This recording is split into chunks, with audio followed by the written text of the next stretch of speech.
Radėjo namai, tai labai gerai. Šiandien mes su savo tėčiu pakalbinsime apie mocus. Labą dieną visi, esu Garito tėtis Arnoldas. Na gerai, kuo skiriasi motociklo ir nuo mašinos motoras? Pradėkime nuo motociklo. Tai motociklo variklis yra daug kartų mažesnis negu automobilio ir jis kelia gan stipriai didesnį garsą negu automobilis, vien dėl savo aukštų apsukų, nes visi motociklai važinėja su gan aukštom apsukom ir kelia labai didelį triukšmą. Yra įdėti sportiniai duslintuvai, kurie kelia labai didelį triukšmą. Gerai. Ar skiriasi motociklai, kokių būna rūšių?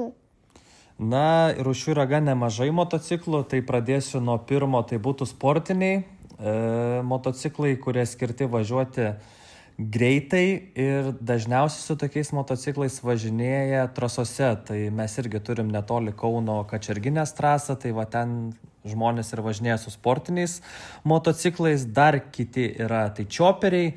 Čioperiai kelia labai didelį garsą ir jie yra gan patogus, nes jų yra gan plačios padangos. Yra turistiniai dar vienas iš tipų, su kuriais galima nuvažiuoti ilgus atstumus. Dažniausiai juos renkasi kelionėm, tolimesnėm kelionėm už Lietuvos ir panašiai. Na ir dar yra street tipo motociklai, kurie skirti labiau mieste, yra manevringi, gan lengvi, su jais, kuriuos renkasi, manau, apie 80% pradedančių motociklų vairuotojų. Jeigu tu turi teisės moco, tai kuom skiriasi nuo mašinos? Na, šiaip gan stipriai skiriasi pats ir vairavimas automobilio ir motociklo. Gal pradėsiu nuo motociklo, kad su motociklu, kaip važiuoji, reikia laikyti lygsvarą.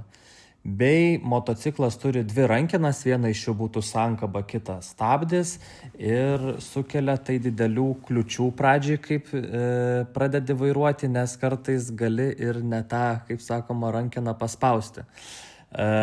Motociklas turi du stabdžius, tai būtų priekinius ir galinius. Automobilis, kaip žinoma, turi tik tai vieną stabdį, rankinį stabdį.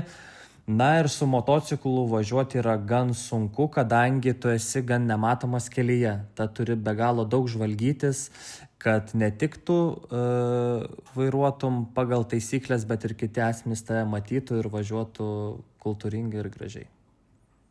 Supratau, ar sunku vairuoti motociklą? Na, pradžioj, kai mokiausi motociklų mokyklėlėj, tai buvo be galo sunku, nes niekada nebuvau, kaip sakoma, vairavęs motociklo, tai viską pradėjau nuo nulio. Pradžia buvo gan sunki, bet kaip išmoksti viską, tai tampa ne tik smagiu reikalu, bet ir malonumu ir gal netgi hobiu. Ar sunkiau yra vairuoti motociklą? Na, kaip moki vairuoti ir motociklą, automobilį, tai turbūt nėra kažkokio didelio skirtumo vairuoti ar motociklą, ar automobilį, bet manau, kad su motociklu yra tikrai pavojingiau važiuoti, nes esi nematomas kelyje. Na gerai, aš ir norėčiau išmokti važiuoti su motociklu, bet kas būtų, jeigu atsitrenktum į sienas? Na, geriau, kad taip ir neatsitiktų.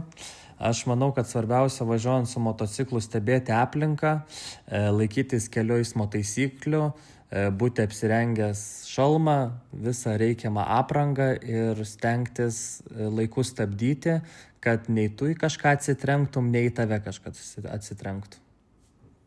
Už pokalbį. Iki!